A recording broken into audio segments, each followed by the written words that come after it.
I'm going to run the meeting from there, Sean. So it's all yours. Yeah. All right. Good evening, everyone. Sorry I couldn't be there with you. Got a sick one with the flu tonight, so he had his tonsils removed, and he ended up coming down with the flu today. So sorry I couldn't be there with you in person, but we'll call to order, and I'll come on video very shortly once my teams is done updating. So with that being said, I'd like to call to order the joint meeting of the Norwich Board Public Utilities of Commissioners and the Sewer Authority for Tuesday, March 24th, 2026. In order to effectively run the meeting online, I would like to everyone to announce their name and title before we speak, and if they're joining via WebEx. Well, I'm on WebEx, so my name is Ashawn Event, and I'm here. Anybody else?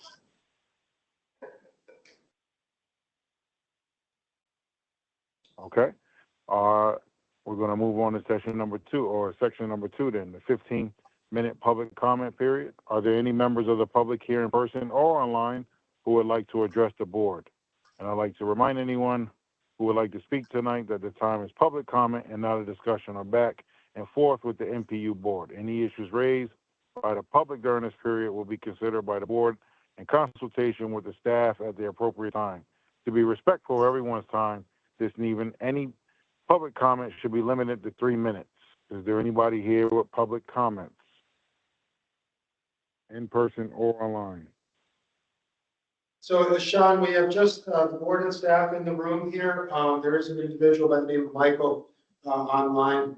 Appears to be muted, so that's it. Okay.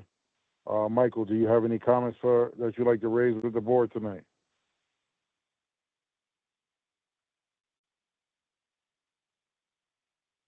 No? Doesn't. Okay. So we are going to move on to approval of the minutes. Now I'd like to accept a motion to approve the minutes of the last regular board meeting of the NPU board and Sewer Authority meeting on Tuesday, February 24th, 2026.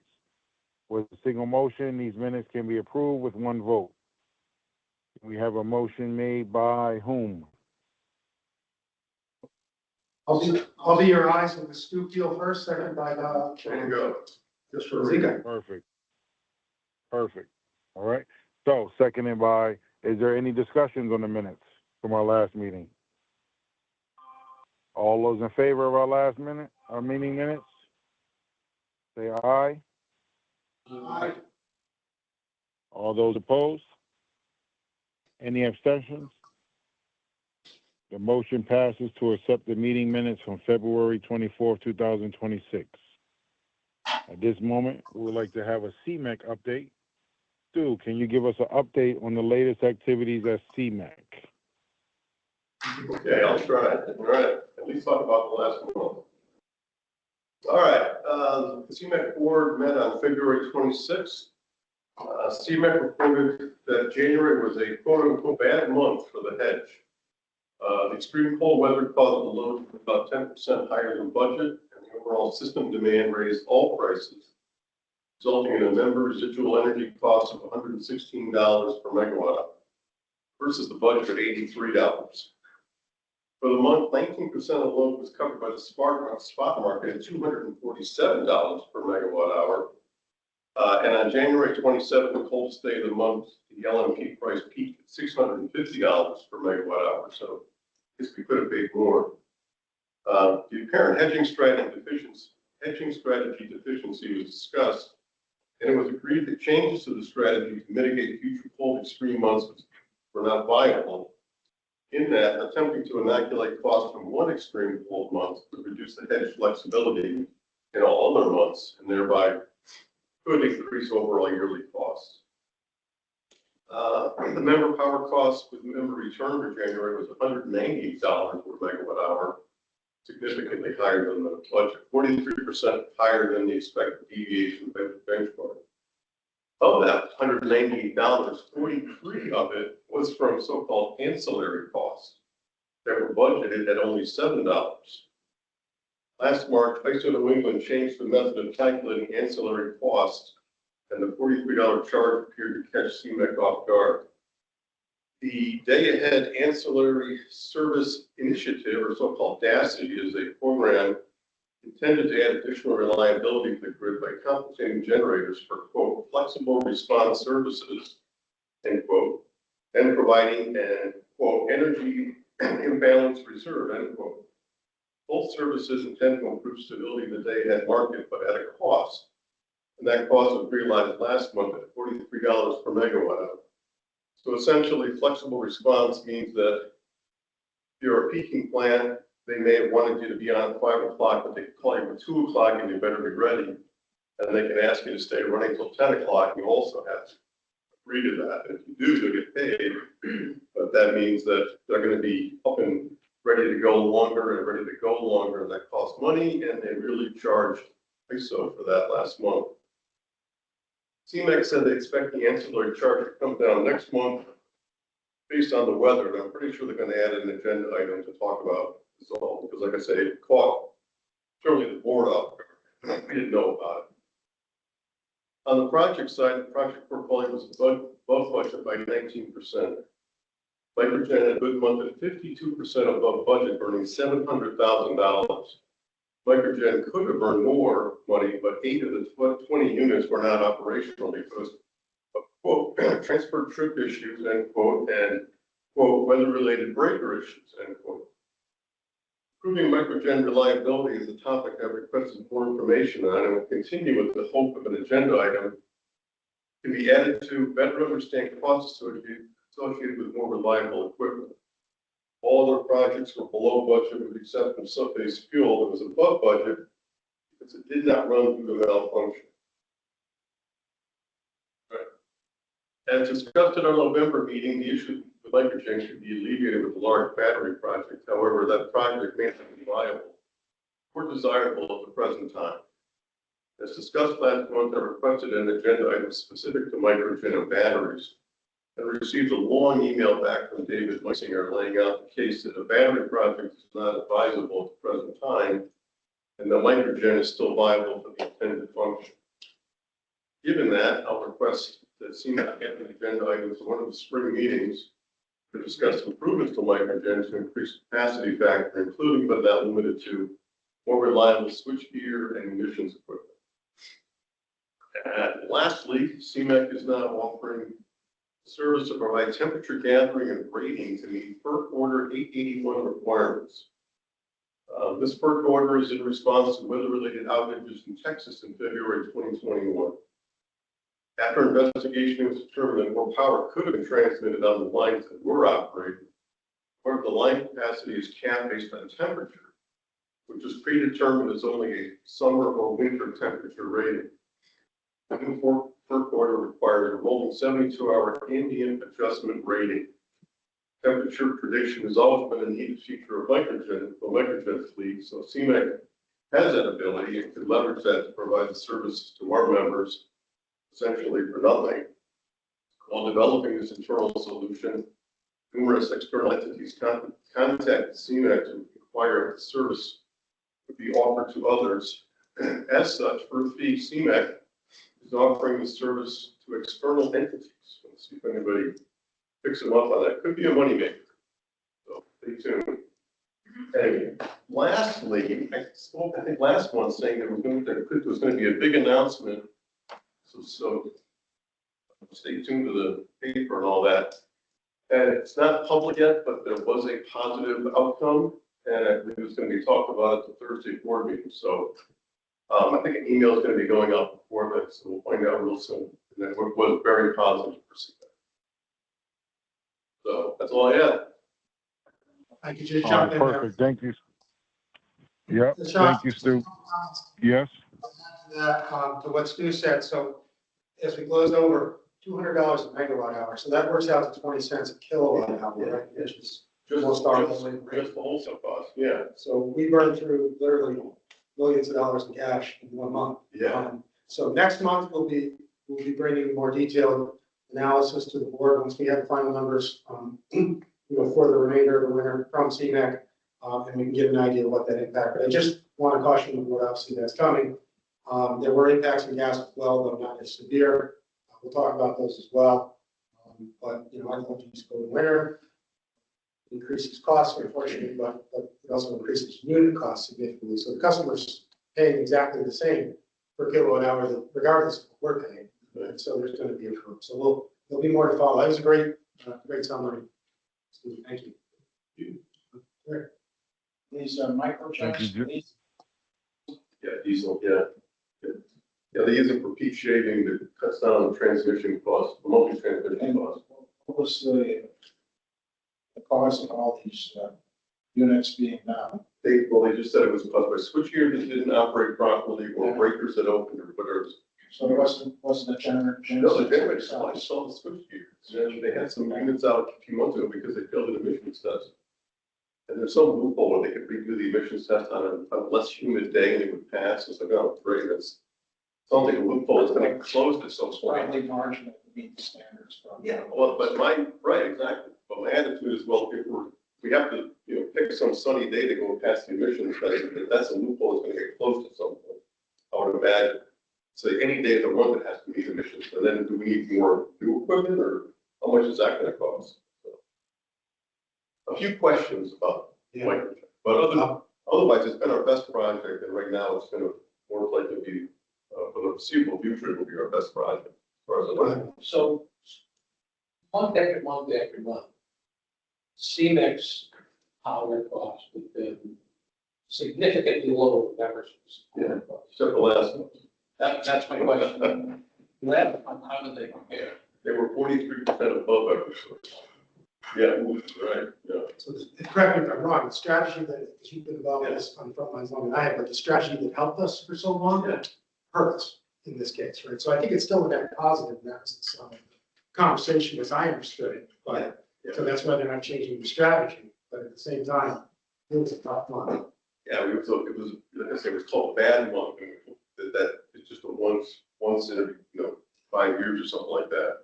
We haven't had a problem that severe since I've been on CMEC. COVID was the last time we saw it. So COVID was the last time we saw it, because we've been looking at that with Laura and running the team, and again, we'll talk more about it next month. I don't know how this will be.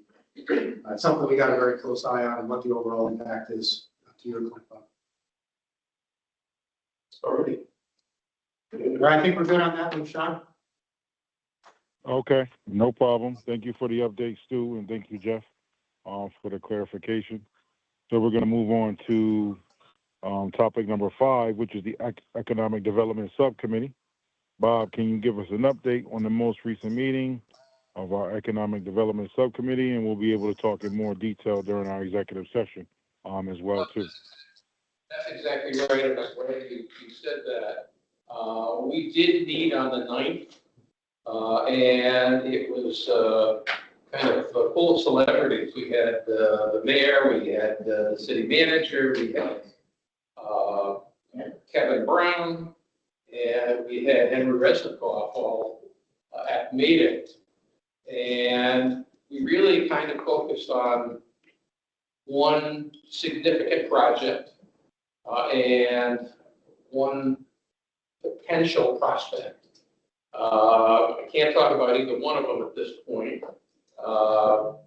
And part of the problem is you need to be able to make contact with these people, and contact is not immediately forthcoming. So we're going to have to figure out what the best way is to touch base with them to get anything really done. I think we're going to meet again, shortly, 2 weeks, 3 weeks, whatever. And I think the focus of that meeting is going to be how can we reach people, how can we make contact with them, and how can we get some sort of response to them. Other than that, we really didn't have anything else to say on this economic development meeting. I think that those were new subjects, and economic development generally is cruising along pretty well. I think that the Occupant Industrial Center is looking increasingly positive, and I think that this is going to be a big next 6 months in that. and other things. And of course, Kevin Brown is doing a spectacular job. I tell him all the time, I think he does a good job on specific individual projects. But what really amazes me is how they will juggle so many balls at once. So I think, but that's essentially it, and we can talk more about this in executive session. Okay, no problem. Thank you for the update, Bob. And we'll definitely talk about it a little bit more in executive session. Right now, we'll move on to section number 6, the information provided before tonight's meeting. Are there any questions for Jeff or the staff on the materials that were provided in the board package last week? The financial update, leadership team template, customer service dashboard, or strategic plan update? Does anybody have any questions? I can't see at the moment if you have your hand up. So Jeff, if you can assist me with that. Well, Bill? I don't have any questions on the financials, but I read a couple of articles in the London Day on the Southeast Connecticut Gas Resiliency Project. Are we involved in that at all? Or does that? Yeah, we actually sat in on a webinar. That's an Eversource project. We sent you their presentation. They've got a gas transmission line project that goes through 2 state parks, 34 miles, and they've got 31 miles completed. There's a small piece left that has to go beneath the Connecticut River, and there are some environmental concerns that have been raised. Deep has told Eversource that it'll take about 18 months for an environmental environmental impact assessment of some sort. Maybe evaluation. Yeah, and they said 18 months. Eversource said that's completely, I mean, this is a multi-million-dollar endeavor, so they're frustrated with that. Does it impact us from what I understand? But it was an interesting discussion. I can email you the presentation on. Thank you. That's good.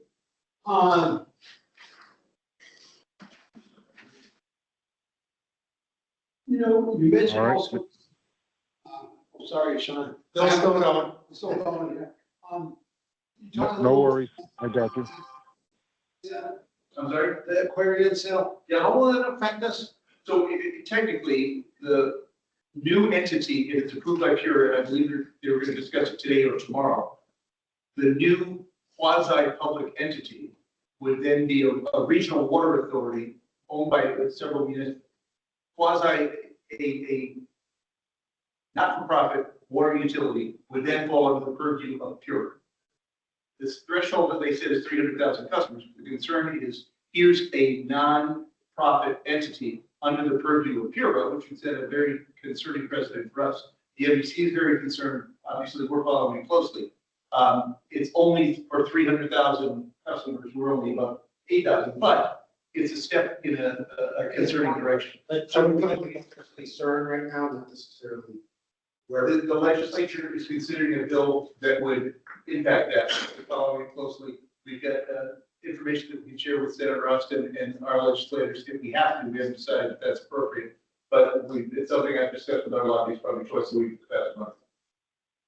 Okay, thank you, Chris. Let me see. Take that. Okay. Thank you. Any other questions or feedback for Jeff or the board Stu. on financial? Oh, go ahead, Stu. Yeah. All right, I see under lead and copper, it said that this work can be completed in February. Is that completed?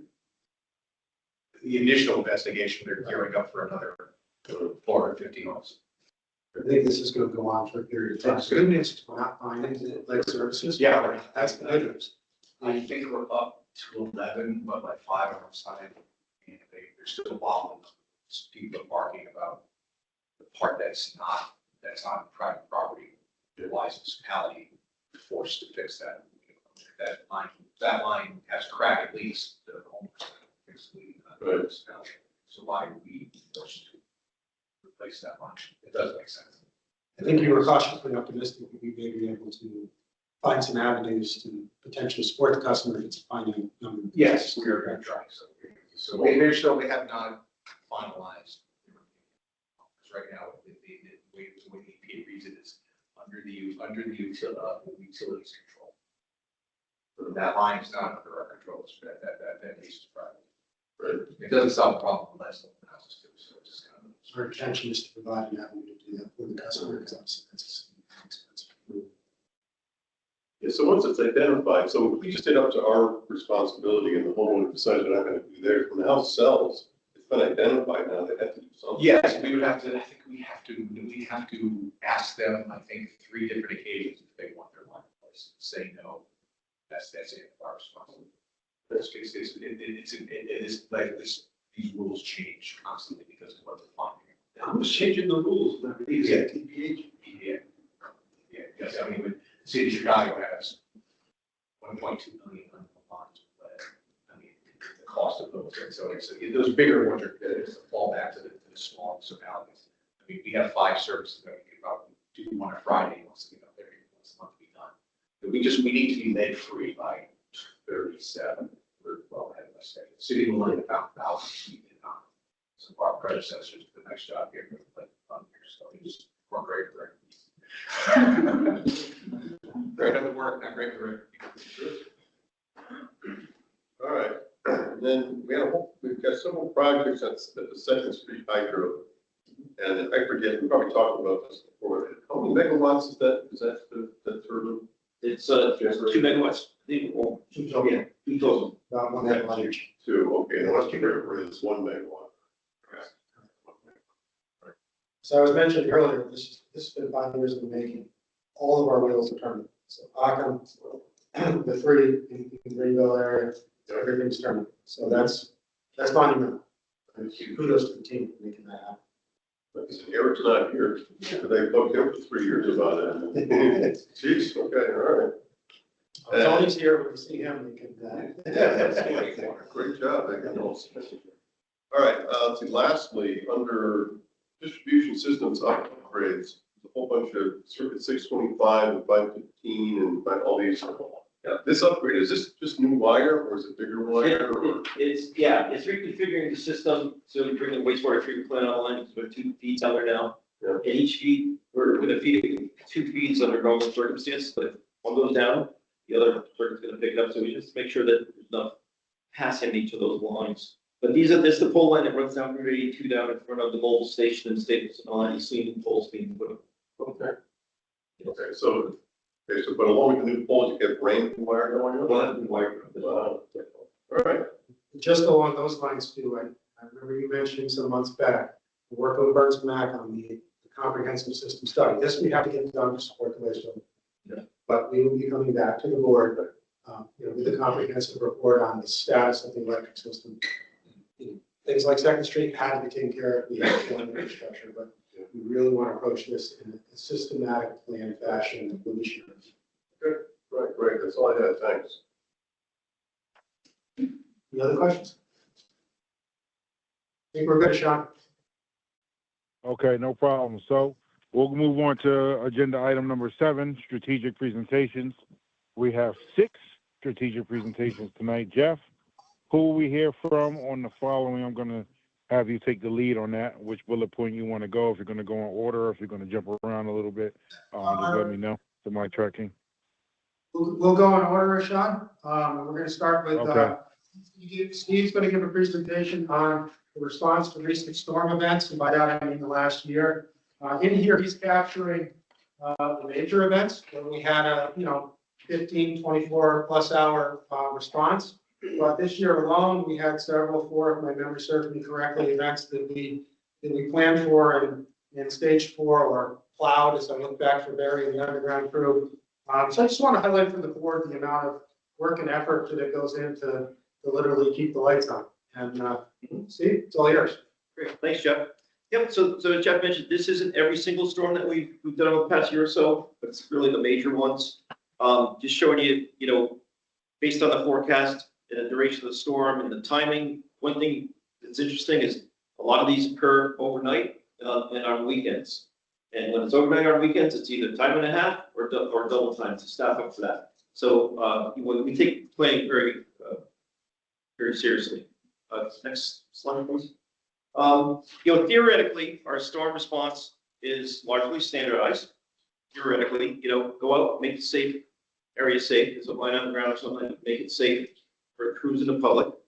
identify the cause of the outage, whether it's tree damage, equipment failure, remove any debris once everything is de-energized, complete any necessary repairs, and then re-energize the affected equipment and restore power.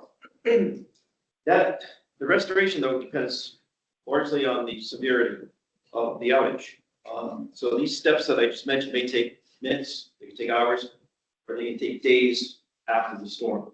Sometimes we have to take a larger outage in order to repair the system. Just to jump in here quick, so there's two things that we do.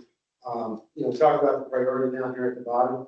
Obviously, critical, our facilities, city facilities, hospitals, gas stations. I remember from the hurricanes, getting those critical services out, enter into that prioritization. So it's not just the total number of customers, but we also do that. And then one of the things Steve will talk about as we go through here, Steve and I spend a lot of time talking on the phone, and the other division managers, depending on the type of incident that we're potentially experiencing, is how much to staff ahead of time. Because let's take a line crew, for instance.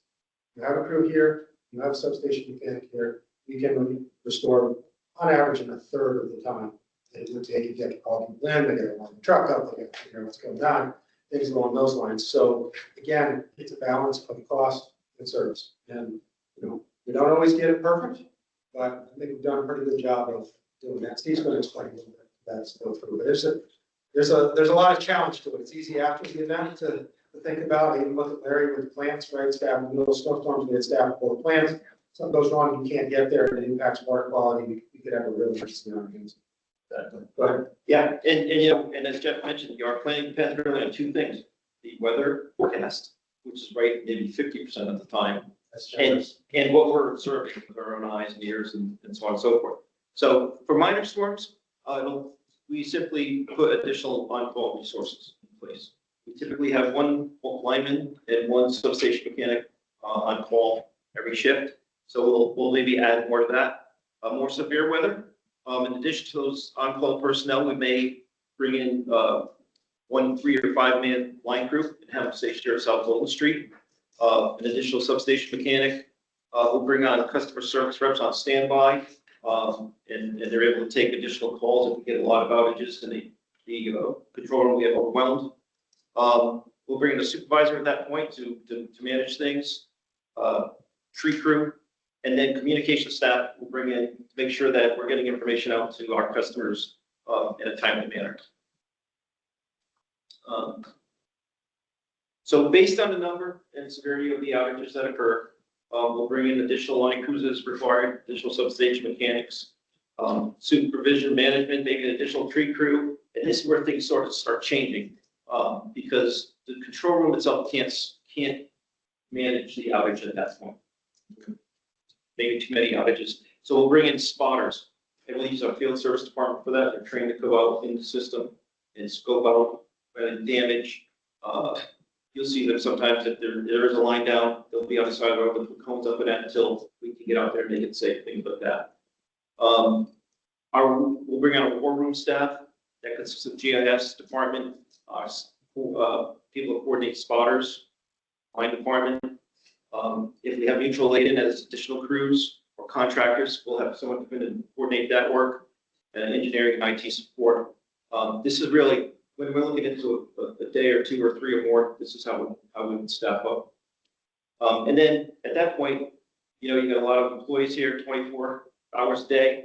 You need to bring in administration, so they cover things like safety, finance, meals, lodging for both we sleep here in our offices, but if we have outside crews, a lot of times they're put up in hotels. So, and other activities that we need to support.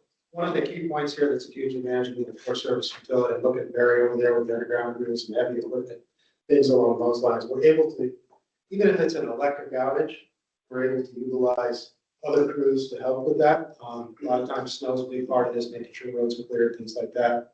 But then also just staff, this may not be your day job.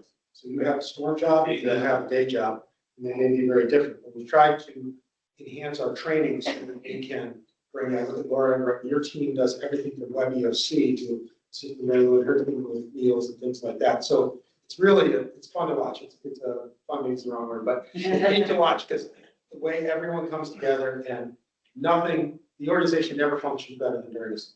It's a really nice thing to see. Yeah, so other conditions may require additional response. Most recently, we had the blizzard. So we had 2 5-man snow and ice removal crews come in. We got to keep South Gold Street open for the line crews and other support for other first responders coming in and out.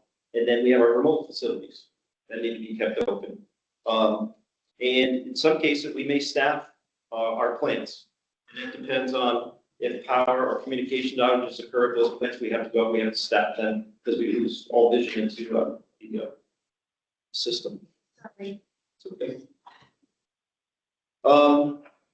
And then also if snowfall, if we're getting a lot of snowfall like we did this last blizzard, we staff the plants because we have to have people on site and they have to have access to the plants during the storm.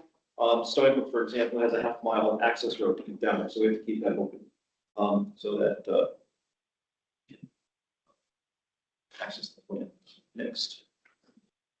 Things outside of our own storm response. You know, we do maintain this room as the emergency operations center for the city. If the city manager or the fire chief decides to set this up, we have 2 ways that we can do it. We can set up as partially activated in standby mode, which we do quite a bit, or we can fully activate it. The last blizzard, we fully activated it at 6 o'clock the night before the blizzard. And then we become fully manned. We provide technology support with GIS people in here supporting. And then we also have to provide food, administration, sleeping arrangements for those city departments. And then we also serve as the public information officer for everything going out of the EO city. This is where I spend a lot of my time. Down checking and seeing the control room, and then I spend most of the time here. And I can honestly say in my 21 years, this is the best that I've seen the entire city work together. With Public Works, Fire Chief, Police Chief, everyone, you know, had either themselves, the head or a designee here. And it was just very collaborative, the way everyone worked together, and it was nice to see. Yeah, it worked out really well. And then sometimes we get called on to do city snow removal. This past storm, we had 5 crews out with equipment and trucks to down city here to clean up the area and assist the public works. Is that just mutually with the So normally there's, to be honest with you, normally there's a bit of a bartering system, and it gets all things like that on the south. This year, we're going to be doing something more formal reimbursement because it's significant amount of time. Yes, I already asked. And then, you know, no 2 storms are alike. So it's important that we review lessons learned from every storm, what went right, what went wrong, what would we do different. And again, what Jeff mentioned earlier, we've got to maintain that balance of staffing during storms to ensure that rapid response while also controlling our costs. That's very difficult when I'd say that the weather forecast is right maybe 50% of the time at best. But again, use our own eyes and ears and see what's going on out there in the environment. Jeff also mentioned cross-departmental training and storm assignment planning to improve our efficiencies. Everyone takes on a different job during a storm. Like I mentioned, our field service guys will go out and do spotting. We'll have our underground crew go up the line department tree removal. It works out very well. We continue to equip our crews with necessary training tools and technology to maintain readiness and effectiveness. And you know, we got to continue to improve or invest in our system to improve reliability and resilience. So we have a lot of projects planned over the next several years in order to do that. So that if we do get an outage, we can get things back on as quickly as possible. Any questions? I think it's important for us all to recognize that we do the Norwood Public Utilities an exceptional job in terms of storm recovery. A few years ago, after that storm, NPU was actually invited to speak before Congress because NPU response had been so superior to some of the investor-owned and other utilities. I mean, that's not just us sort of puffing our chest out and bragging. I mean, that's sort of national recognition. And secondly, I think one of the things that is important about what we do is, I guess you call it preparedness. I mean, we do a tremendous amount of tree trimming, for example, during the non-winter time. And that reduces the amount of, tree branches that are gonna hit the wire and break them. There are places where we have elevated the wires up higher on the poles and put in stronger wires that don't break as easily. So I mean, this is not just a recovery process, it's a preparation process as well. Absolutely. I appreciate Chip, the presentation. No, and as we get into the budget too, you're gonna see where we're talking about infrastructure investment. We have around 200 poles in here, right? And again, a new stronghold versus one that needs to be replaced is gonna hold up that. And that's why we want to constantly be focused on. Okay, any more questions on that one? Okay. So, Sean, I'm gonna go into the next one, which is strategic plan. That was provided in the packet as a quarterly update. Just a couple comments I was gonna offer up high and then, or, at a high level. And then I'd be happy to take questions for myself and the staff on this, but the last quarterly update we provided, I know there were comments from the board about, providing a little more transparency into it, a little more of an action level. So there are detailed plans below this, but we went through and did that. Also, when you think about the evolution of a strategic plan, we developed this last year, and you go out and capture everything that we really truly wanted, right? And then that means reality of what we can actually get done, and this little thing we're going to talk about tonight called budget, right? And so one of the things that in the beginning of my tenure, that I'm working with staff on, and you've all heard me express this to you, I want to make sure that we maintain enough focus that we accomplish what we say we're going to accomplish. So we don't want to go too broad with it, but at the same time, we want to start with some detail here so we can ask ourselves a tough question. There's a lot of interdependencies, and make sure that we can ultimately deliver. 3 years sounds like a long time. We're almost a year into it. And so that's where we want to try to capture in a bunch of the updates. And, just a couple of highlights. I think about our financial system, right? End of life 2029. It will literally not work after that. So the last time we updated our financial system was 2005.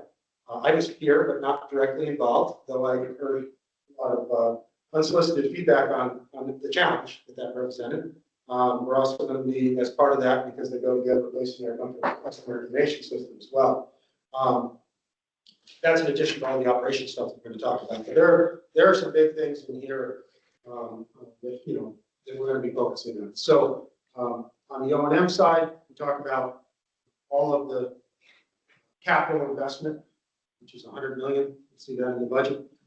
This year, 100 million capital. So a lot of things going on there.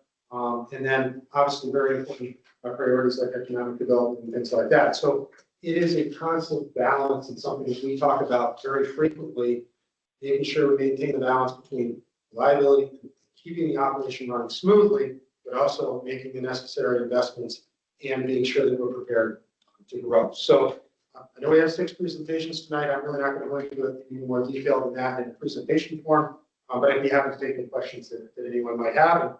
And if not tonight, then any other time is fine as well. It would be good to have this as an agenda item going forward every month, just to see what kind of process is being every other month. Maybe other months makes sense. Yeah. And we like to get it in the package ahead of time so that we have an opportunity to review it. And then that way, everyone's here prepared to discuss. And as I say, I'll say throughout all of this, anytime you want to come in and get some more detail on something, myself and the staff, how do we make ourselves available? So just make sure you take this up. Any other comments? Good. Won't do the city council. I won't ask the third time. All right, back to my agenda here. So we gotta do it out. Okay, start the show. Laura, budget. So as we go into the budget, and actually, Smo, if you want to advance one more slide. So this really dovetails into the strategic plan, and again, it reflects everybody knows what's going on with us, right? The last time we put a 3-year rate track in place, which drives the revenue side of these budgets, we were in the middle of COVID. So a lot of things have occurred, for the duration of COVID and since, that we kind of have to catch up from. And I mentioned continually the aging infrastructure, the challenges associated with that, the investments that we need to make so that we maintain the reliability that Bob and others talked about. The next thing is obviously customer service. We want to maintain a high level of customer service. These are the things that differentiate this organization from the others, maintain our competitive rates. And it's a balance, right? We're never going to be the best at any one thing. But our attempt is to create the highest value, which is the best balance of all of these. We're going to talk more about economic development in executive session. It's not just the big projects that Bob's going to fill us in on, but it's also the day-to-day developments, the 75 kW loads that continue to come on, the expansion of our electrification of heat pumps, things along those lines. It's something that we're continually focused on, consistently increasing load. And in the last year was the first time I've seen the load increase in 10, 12 years. So that's a positive sign. And then there's a little thing, look at Barry, and I think at the silver Toyota Highlanders from Pura parked out front. Yeah. Gosh, Barry, it seems like one day in 3, there's 4 to 6 of them out there. And Barry and his team are in here meeting with the regulators on the gas side. It's not just gas. Obviously, you're very familiar with water, wastewater, and electric, and just this increasing level of regulation. So you're going to hear about some of that as we go through here. So I know we provided the budget drivers back on the 18th, a little bit of a marathon. So what Laura's going to do today is just kind of go through at a high level. We'll do our best to answer any, I'm going to call them general questions at this point. We'll put that in communication last night. But again, welcome anyone who would like to come in and dig into this in detail. We would be happy to support that. So Laura, the floor is yours. So I have distributed copies of the budget. Those were already sent out to the board earlier this month. I don't have a copy of the presentation, but if you'd like it, that's sent out. So starting with our revenues and expenses, the overall budget for fiscal year 27, proposed budget is a little over 128 million in revenues and just a little over 120 million in expenses. So our total projected operating income, 7.5 million. Subsequent to investment in capital and payment of debt service, we would only be using about $60,000 of cash on hand, and that's just in the electric division. And so our net change overall, the other 3 divisions positive at about $1.6 million. Correction, Laura, that's significantly less cash than we used. Yes, significantly, and then it's A, only 1 division, and B, a very, very small number compared to the last several years where we've had to anticipate much more use of cash on hand. Again, all the spillover from all the additional costs that were incurred that were not anticipated with COVID. So looking at the payment to the city, which is a significant portion of our budget, and we talked about this when we went through the admin drivers, about 9.46 million for fiscal year 27, again, based on our fiscal 25 revenues for gas, electric, and water. And you can see the chart for the last 10 years. Again, ebbs and flows in regards to changes most specifically driven by the cost of energy. Given where we anticipate energy to go, it's a double-edged. It costs our customers money. Conversely, we anticipate this to rise noticeably. Given the current environment, global energy environment, I anticipate that we'll see changes, but we'll go into that in depth next month when we talk about the PGA and the PPA. So segue right into wholesale energy. For purchase gas, just shy of 6.9 million. Purchase power, just shy of 35 million. Gas increase, we have increased commodity costs, and from our previous AMA, where we were looking at $7.5 million a year, we're at about 3.5 million, so that's a significant change. We will be looking to get a renewal on that for the final year of the multi-year contract, so early spring. We'll get some additional numbers on that. Purchase power, increased costs. As we've heard from the CMEC costs, there's definitely increases there, about $4 million anticipated for this year, utilizing the rate stabilization fund to flatten out those spikes. That really helps us in regards to cash flow. Next slide. Payroll and benefits, about $23 million for payroll. This is all four divisions, and we're looking at $500 million worth of capital investment for the next 10 years.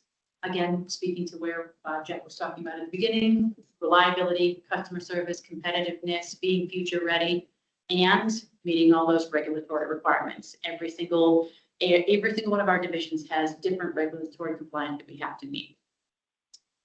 Looking at benefits for fiscal year 27, $7.6 million, a little over $3 million for health insurance, 1.7 for pension, OPEB, just shy of $1 million at 900,000, and payroll taxes, 1.6 million. Other post-employment benefits. Can you explain more quickly what that? Other post-employment benefits are health insurance for our retirees. So within our collective bargaining agreements, the retirees have a benefit from when they retire up to age 65 when they qualify for Medicare. That is a benefit that NPU supports, and our annual actuarial cost for next year is $900,000. Health insurance and jobs. Health insurance.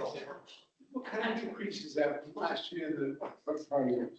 OPEB is relatively steady. It's going up a little bit. One of the things that I have talked to Josh about, and one of the things that I would like to do from the NPU side, is to have our actuary look at the contribution and what we could do to accelerate that, because our funding on OPEB is significantly less than our funding on pension. We're in the 70s, if I'm remembering correctly, from the last audit. The city is much more funded than we are, but our liability is different than theirs because their union contracts are different than ours.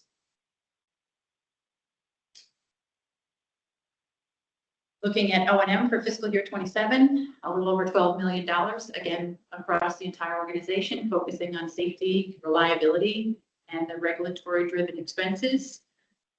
Gas, we talked about maintenance and operation and all of the investments that need to be made in regards to maintaining and operating that on a day-to-day basis. Electric, all of our vegetation management, the hydros, within water, our treatment plants and distribution system maintenance, and then the ongoing maintenance that's necessary for the sewer division as we continue to do the sewer treatment plant upgrades while running the plant.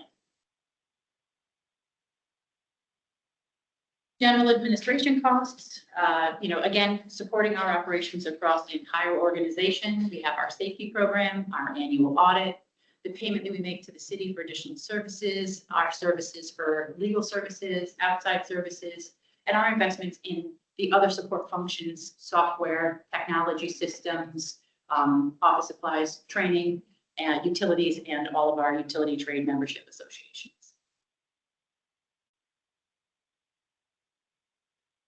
For the board, as part of our G&A expenses, about $730,000, looking at fiscal year 27. NCDC operations funding of $325,000. And then for additional economic development expenses with board approval, we have that $382,000. And training, conferences, legal and governance items budgeted for the board for fiscal 27. Other expenses in the fiscal 27 budget, our customer accounts at just shy of $3 million, which is our customer service team, and our energy efficiency program. Customer service, we would be looking at the expenses associated with credit card processing, print and mail for our statements, and then the energy efficiency programs that we have there. For insurance, $2.6 million, our property insurance, our liability insurance, auto insurance, cyber insurance, director's office insurance, and all of our workers' comp. And for taxes, we have gross revenues tax, which is the electric division only. No longer actually have to pay that within the gas divisions, but excellent for our gas customers. And then property taxes for the properties that we have outside of Norwich at about $157,000. Depreciation is budgeted at $12.3 million, and bad debt expense at just a little over $2.6 million. Okay. Yes. Quick question about property taxes outside of the, I mean, for example, we provide gas service to Preston, not all of Preston, but I mean, it's our territory, that gas line. We pay property tax to Preston on that. We pay property tax on the facilities that we have there. Off the top of my head, I don't have a list of those facilities, but I can put that together. I know like Lebanon, we have the water tank. Yeah, yeah. Well, I didn't see Montville up there. Is Montville taxing us on No, so there's, you probably have a history on this better than I do, but where we have services, there are certain items where we don't have We serve property taxes. So if we have customers in that area. Squander, Lebanon, Monville, where we have water infrastructure, Franklin, we don't. On the water side of it. It depends on what we have and what the services are, but we can put together a list. It's a fairly small, 150,000, it's fairly small. On $100 and something million, $100,000, it's not a big piece of that. Now, a big piece of next year's budget is the capital investment. We're talking about a little over $100 million, half of which is the wastewater treatment plant. So we're on year 3 of the, Well, soon, 3 years now. almost 3 years now. 60%. Yeah, no, Looking at the rest of the list, I'm not going to read this off, because it is a fairly significant list, but it is literally some type of investment in every area of this organization. Gas, electric, water, sewer, how we deliver it, all of our services, all of our stations, everything that brings service to our customers, and all of the things that we need to invest in our organization to support that infrastructure. Next slide. So dovetailing on our capital expenses, our funding for those capital expenses. Over $32 million worth of grants and $59 million worth of loans. Our grants are clean water, drinking water, our PHMSA grant, and some other grant dollars that we're assuming for next year that would be in support of OIC. And loans are clean water, drinking water, and then 19 million is, the majority of that is our anticipated use of the electric revenue bonds. We're still working on that process, but we have a lot of big and exciting projects happening in that division, and we're very excited to actually have the authority to move forward with those now with that revenue bond. $32 million from outside the community. Yes, outside of the community. Yep. Is that amount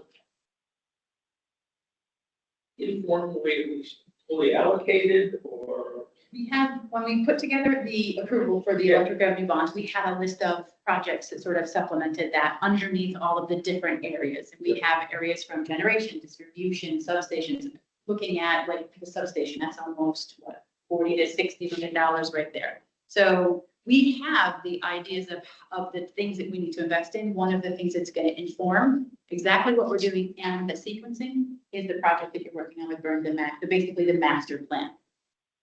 But I mean, for example, if something comes up that we had not put on that list, we have the option of switching it, or? I would As say long as it that, meets the general intent, what we presented to the city council. and if not, it would be something where we'd have to evaluate depending upon the situation, whether or not it would need to return to board for board approval and city council approval. It really would.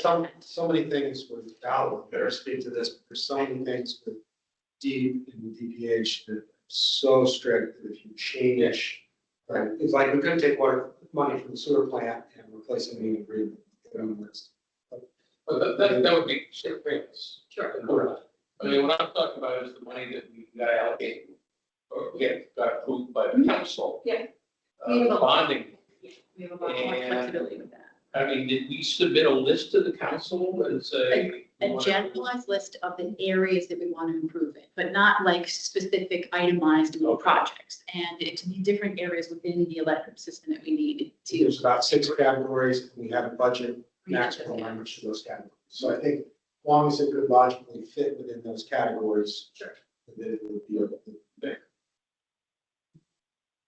So in looking at the next steps for the budget process, April 9th, Jeff and I will be presenting to the city council. We would be looking to the board to vote on the budget at either the April or May meeting.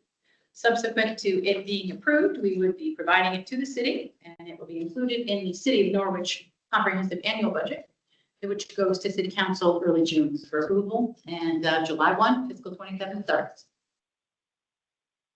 We got a couple months to do this all over. Yes, yeah. We'll be starting next, and then the next budget, and the audit, and then the next budget.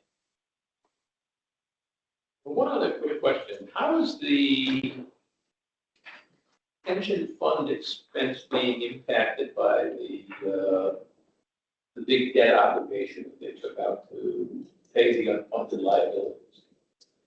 Is it working out good, bad, or different? Based on the last conversation I had with Josh, it is working out very well. We are very well funded, and our annual expense, based on what would have been anticipated without them, is either at or below where it was several years ago. So far, I would have to say that based on that, it appears to have a very positive impact. The fact that we are so well funded certainly speaks well to the financial health of the city. I mean, the key to all of that is that you have to pay debt service on the money that you borrow. Yes. And your unfunded liabilities have an assumed rate of return. So one eats into the other to some degree. And I mean, the question is, does the math work or not work? And it sounds like it's better than having not done. That is my understanding of it. We should be getting another audit for the pension. We'll get that early this summer, and we'll see where we are for the performance. But as far as what I see, it looks like it has been a successful project so far. Okay.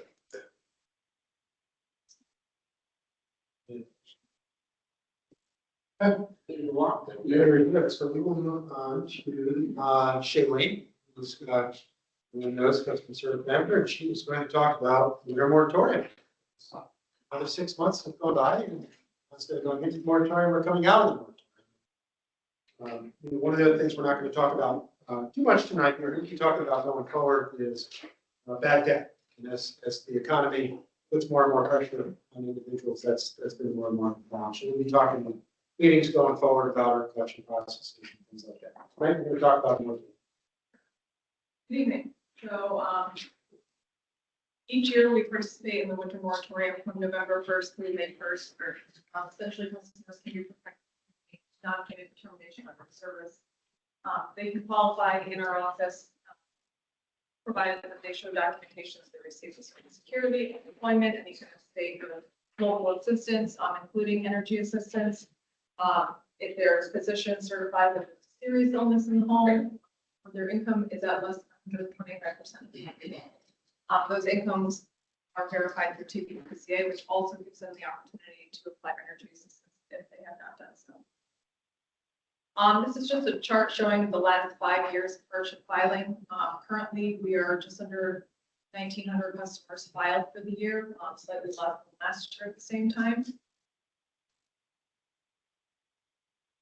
As the end of moratorium comes up, so on Friday, we will, next Friday, the 1st, we will mail out letters to all customers on hardship, notifying them that the protection period is ending, giving them an opportunity to reach out, to make arrangements before they're in jeopardy of receiving a disconnect notice. Once the protection is ended and termination notices are mailed, we give customers a minimum of 13 days before termination. That is a guideline that we follow. Generally, we don't go lower than 14, so they get a full 2 weeks notification. In order to stop termination, if they're unable to cover the full past due, we'll offer them a minimum payment, 20% of their account balance, and an arrangement on the account that 2 times per year. Speaking of the special payment arrangements, the goal is to have these past due payments or these past due balances covered within a 12-month period. If there's extenuating circumstances, we may send that out. Currently, we have just over 300 customers on payment arrangements, which is 55 more than we had last year at the same time period. So that's a little bit better. We have about $365,000 worth of past due balances currently in repayment. Another program that we have is the Imagine Payment Program. It's an arrearage forgiveness program. We qualify the customers each year in October. The program starts in November. To participate, it must be a heating customer, meaning that they keep less with electric or gas. They have to qualify for energy assistance the previous heating year, meaning they're at an income level, and they have to have a past due balance. Generally, it's around $100. The matching payment program, winter credits, will be applied shortly after May 1st, so I don't know how many customers have met the criteria to continue on for the rest of the program, but we had 208 customers involved this year. Generation Power CT is rebranding of Operation Fuel, which is a fuel bank that provides financial assistance to customers. We have 2 representatives that are trained to submit applications on behalf of the customer. So far this year, they had 4 windows open for applications, September, November, January, and March for 10 days. Customers can apply on their own as well, but we assist them if they need it. We processed 32 applications this last window in March, those are still outstanding, so 16 of them have been received. It's one. The Energy Assistance Program is still open for customers. We have a representative in our office that assists with the application process, a TVCCA representative, not one of ours. She's in the office September through May, processing the application, about a $35,000 annual cost to us. So far, we've received 2 large payments from TVCCA for 100 customers, just under $500,000. I anticipate probably 1 or 2 more payments coming in this year. Our community assistance rate is still going strong. We have about 2,500 customers on the community assistance rate. We just sent out a renewal letter, so any customer who is not recertified this year has the opportunity to still apply with TVCCA and recertify to continue on rate. And right now we have 280 customers who are receiving the additional 10% discount on it. And our community agency partners, we work with other agencies, large human services, community writing, area churches, Catholic charities. And these agencies assist customers sometimes financially, sometimes services that they provide, food. And we have a meeting coming up to do a workshop with customers on how the offerings are. Any questions? What kind of discount are the ones that are on the community service rate? What percentage discount are they receiving for, I'd say, automatic payment out of their accounts? Additional 10%. Correct me if there's a cap on that, right, 1,000 There kilowatt is hours. for the first 1,000 kilowatt hours, so anything in excess of that is just charged.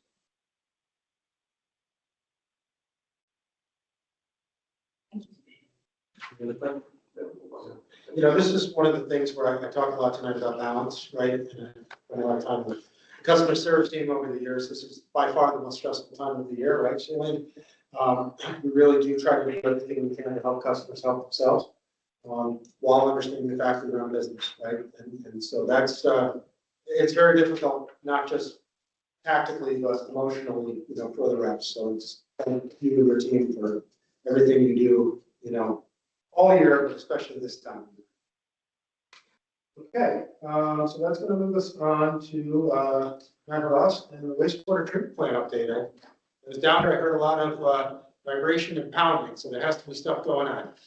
Yeah, so that, evening again, board. You can go advance one slide. So again, just quick update of progress since mid-February. The third and final digester A, the largest, is currently being demolished after some other findings of some paint we had to deal with. That shot's from today. Believe it or not, most of that concrete is hammered just in today. So I imagine by the next board meeting, you will see a digestion complex any longer. And then it just advanced once. There's just kind of a just neat interior of that's digester A, clean, dewatered, ready for demo, but won't be standing much longer. Advance in mid-February, again, we talked about this briefly last time, but Oracle, Nickerson subcontractor for cast in place piles, had remobilized to the site, so they've been actively installing piles for new infrastructure again for a little over a month now. This shot is just at an area that will become the effluent channels for our new disinfection facility. And if you advance just one slide, a week later, I mean, this stuff moves pretty rapidly. The piles have been installed. The contractor had excavated the area and then working to ship the piles down to their cutoff elevation for cast for working on the base slab for those channels. I think that's really all I had. for imagery tonight, and then just a quick update, looking ahead through the rest of the year. We should wrap up demolition of the digester complex by, well before the end of April, but definitely within April. Work will demow from the site for the final time by the end of April. And then, the second half of this year is going to be very active and with commissioning of new infrastructure, a new electrical distribution complex, to the plant, and the second utility circuit that came up tonight. The second of two primary assembly tanks will be turning over to the contractor in about 2 weeks after a return visit from the manufacturer. So take a look at things in the first tank before we do that, but that work will go very quickly, and contractor should wrap up primary treatment work by July. We have one of the drivers for the electrical work are some new large process air blowers that are being delivered to the site by June, which will allow first of 2 aeration tanks to come online, hopefully by the end of August, in the summer, end of August. It won't be started up in its full configuration, but it's a first step in moving toward nitrogen removal. And then probably a little later this fall, we've talked about maybe pushing some of this work off until after disinfection season, but for testing purposes. But the new disinfection facility and effluent pump station, all of those facilities will come online in 2026. And then hopefully by next summer, some of our staff are moving into the new admin lab buildings. And I think we already mentioned this tonight, but on a calendar basis, we're about 62% complete the project, and spending wise, a little shy of 60% complete. I'll take any questions you might have. Yeah, the cap for the digester was relatively new, wasn't it? Quite relatively, I would say. 16 or 17, I think it popped in 14, 15, the time we went through the attorneys and students and all that stuff, so maybe put it back in 17. Like that. Did that get demolished in the process? I'm sorry. Did the cap get demolished in the process? Yeah. Better than eBay, huh? Maybe a good old comfort or something. I think they're very anxious to slice it off and get better access. There's some former employees that were happy to see that go, especially if they were involved in Yeah. the original incident. Yeah. He was gonna recreate that, just blow it up, fill it up with glue. It was stronger than the last one. Been an event. Thank you. All right, thanks, man. Thank you. All right, and then last but certainly not least, Barry Ellison's going to give us an update on there's a grant and construction season's on its way. So we're going to talk about what the plan is for this year.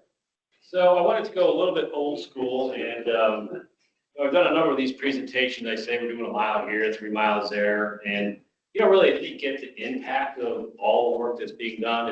And Sean, I apologize, this isn't going to do you a lot of good, but I do have a poster board here for the other commissioners to see. 3 weeks ago, one worked with 12 inches of snow. Okay. We'll email you a copy of it, Sean. Next week, the Okay, asphalt no plant- worries.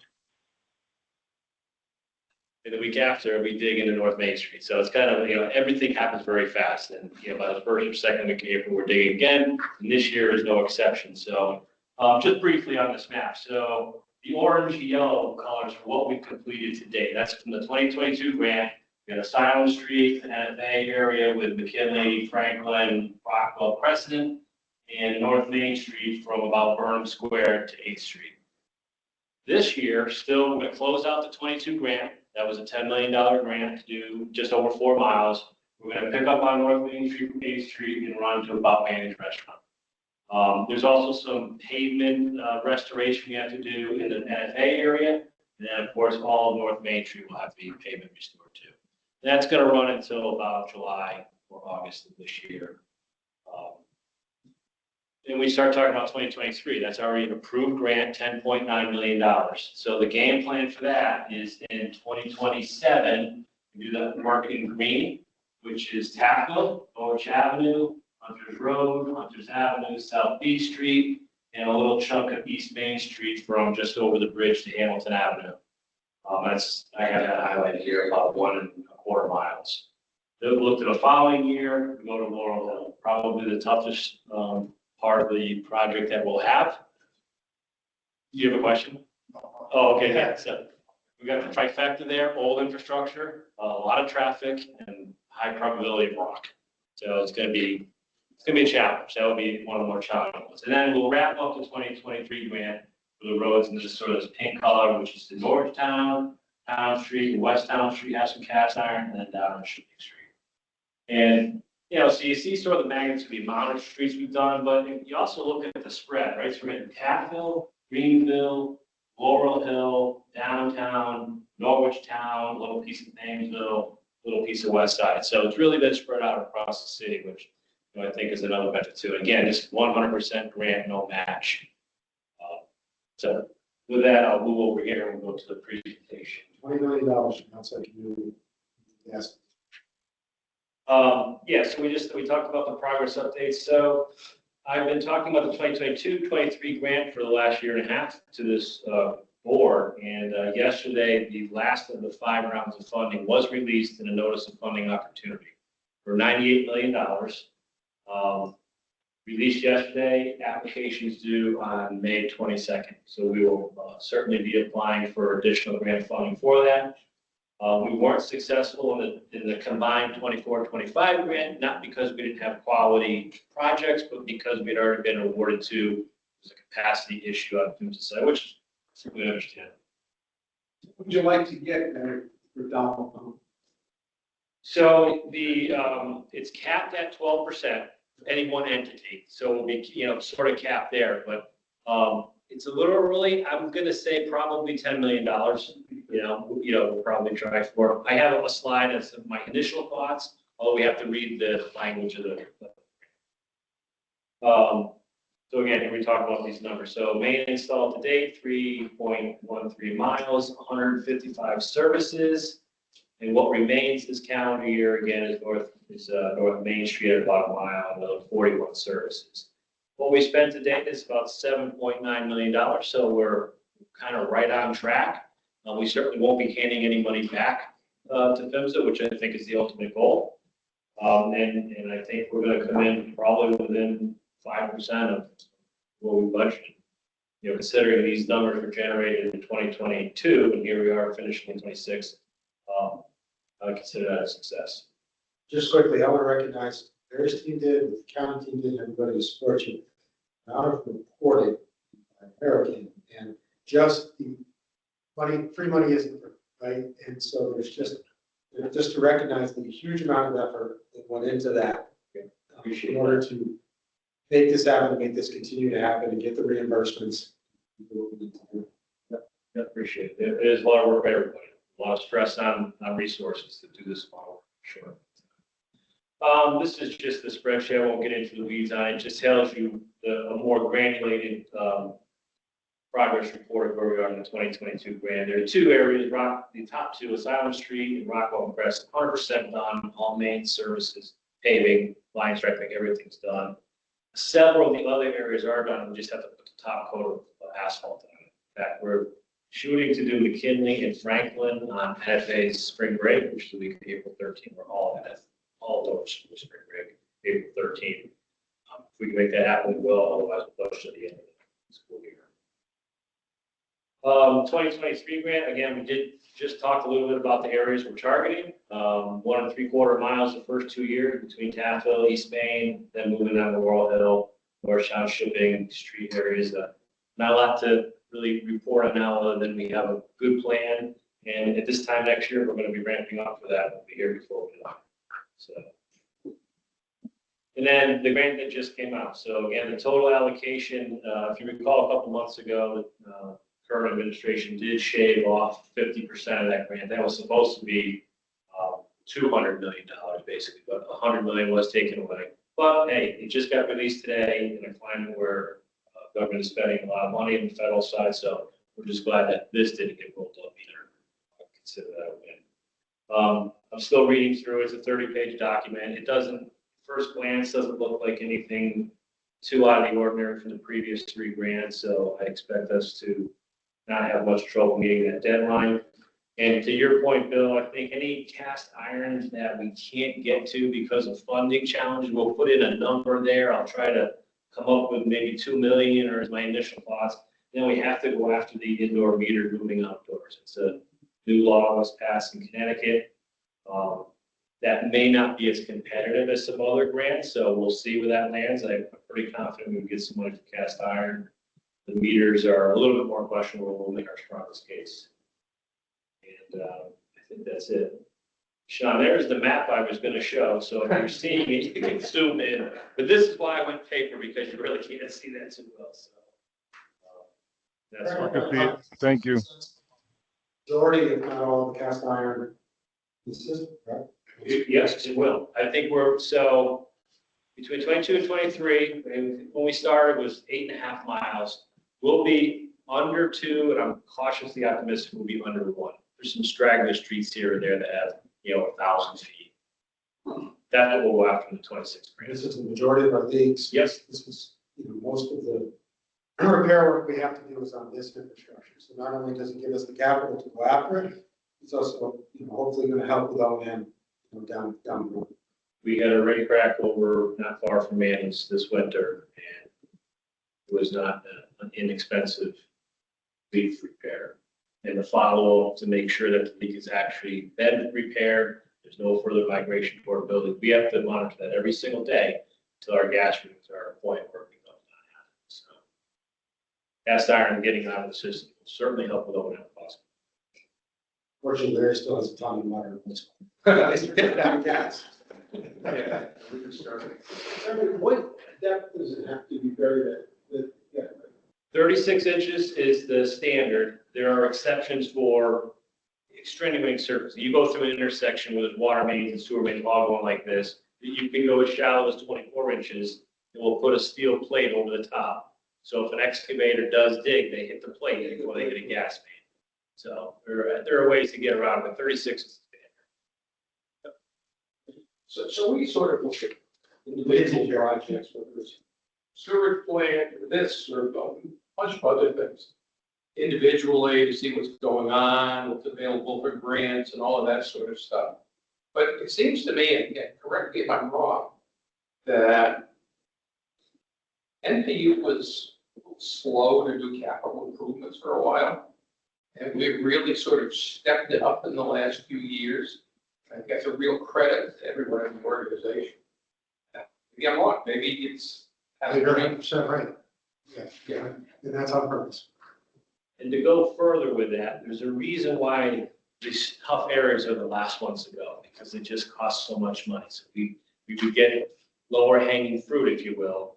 And this was always a tough work remaining. State roads, fog, heavy traffic, just all things that drive the replacement costs. Just to share, go ahead, Terry, I'll share my story after. Hamilton Avenue. Yeah. You said that one of those lines get extended to where Main Street meets Hamilton Avenue. Is there any plan on replacing any lines on Hamilton Avenue? No, just East Main up until Hamilton, to where it intersects with Hamilton. They're already plastic on Hamilton Avenue. So, yep. So to the point of investing in infrastructure, a couple of years ago, I got a call at 4 in the morning. Second Street substation's out. That's great. And when can we get it back on? Could be a couple of weeks. The crew scrambled, we got it done. And kind of at that point, all of us, not just me, all of us were thinking, we're never going to be in that position. There's got an example, there's got examples, we all have examples of where that could have happened. And that's the strategy you're seeing here is to do now. We're going to do the study, we're going to plan, and we're going to attack the stuff that makes the most sense. We might get it right, we might miss something. We understand that, but at least we're being proactive and we're going after the stuff that is the most vulnerable to Bob's point. So that's making my whole point here. That's going to be our point to the city council meeting they'll present. And it costs money to invest, but as Barry's illustrating very well here, benefit of that investment. I mean, what we do now is what's going to maintain that resiliency and reliability 10 years from now. That's the whole plan. Is that pay me now, pay me later thing? And pay me now, pay me 4 times later. That's the reality, right? And it's easy to postpone things, unless they screw up completely, but it's easy to postpone things because there's no noticeable cost, even though you're essentially building the cost over and over and over again. So, I mean, it's the responsible thing to be hard with your capital improvements. If grant money is available, take advantage of it. Yes. We focus on money outside the community, right? It's not coming from our customers directly, right? It's unasked, but that's huge, bring money into the community. I think very. Thank you, Barry. Hey, Sean, I think that gets us through all the presentations. I got Simone, Oh. let the minutes reflect it on drinking of Sean's pressure. I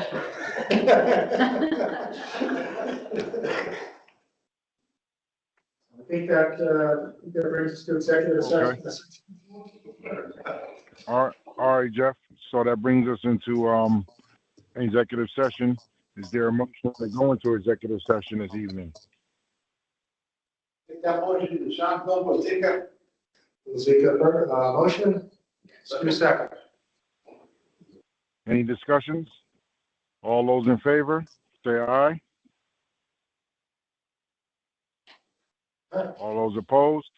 Any abstentions? All right, the motion passes for us to go into executive session. Just a reminder to discuss confidential, trade secret, and commercial valuable, confidential or proprietary information not subject to inspection or public disclosure pursuant to Section 1-210, Article 5 and 7-232A of the Connecticut General Statutes. This information commercially valuable, confidential, and proprietary and is not subject to public disclosure pursuant to Public Act Number 98-212 to discuss personal matters of employees and or public official pursuant to Chapter 14, Section 1-200, Article 6A of the General Statutes, of the Connecticut General Statutes. Confirm. Jeff, who would you like to have stay for the executive session? So I'm going to have the senior team and Chris Riley, and just need a moment here because Simone's going to make sure everything is secure. And you don't need to stay. I'll get the recording going again. Yes. No problem. Just give us just a second to get things. Should Okay, good to go. Need a motion to adjourn. I'll make that motion, Sean Okay. Phillips. Yep, I'll make a motion to come out of executive session. Motion to I got finish one. We're gonna do one at a time. Aye. First and second to come out of executive session. We're out of executive session. No votes were taken. Yep. Sean says, I'll entertain a motion to adjourn. Then I say, first, I'd like to make, go ahead, there you go. I heard you, Stu. say, on paper, aye. We are adjourned. Nicely done. All right. I hope your son feels better, Sean. And we'll talk to you soon. Yeah. I appreciate it. Thank you, guys. Have a good night. Take care.